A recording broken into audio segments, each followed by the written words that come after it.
If you live in Russia, there might be no more namaste for you. Hear me out.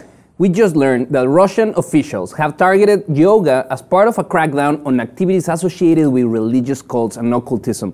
Officials in the central Russian city of Nizhny-Nevartovsk have moved to prevent municipal buildings from hosting yoga classes to prevent the spread of the Kundalini good vibes, self-awareness, and a more flexible body. At least 2 studios in the city have reportedly been sent letters by local authorities asking them to stop the classes right away because they're being held on public buildings.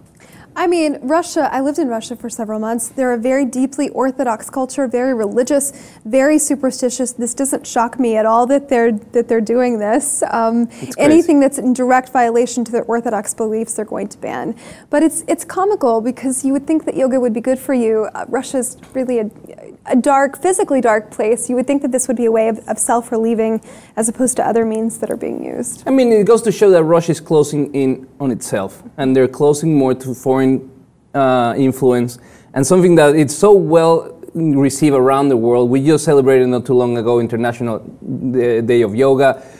India had a big celebration. The United States had yoga in most cities around the country, and we find that this small city in Russia is pushing for this weird, outdated push to prevent people from, being flexible and having a long time under, I mean, you see pictures of Putin on balancing himself on a horse bareback. You would think that would sort of be a yoga pose. I mean, it looks like one to me, having done a minor amount of yoga in my life. But I mean, maybe they could still exercise, just call it something else. Yoga is a part of a religious practice, or it used to be fundamentally in history in India especially, and so they sort of have a point a little bit, but it's taking it again to that extreme superstitious ultra-Orthodox belief that's sort of at their core. Yeah, I found that to be true anyway. And the funny part is that the studio owners, they actually are kind of scared, but at the same time amused, because the type of yoga that they offer is hatha yoga, that is very close to just the physical practice. Right. Yoga has 8 different limbs of it.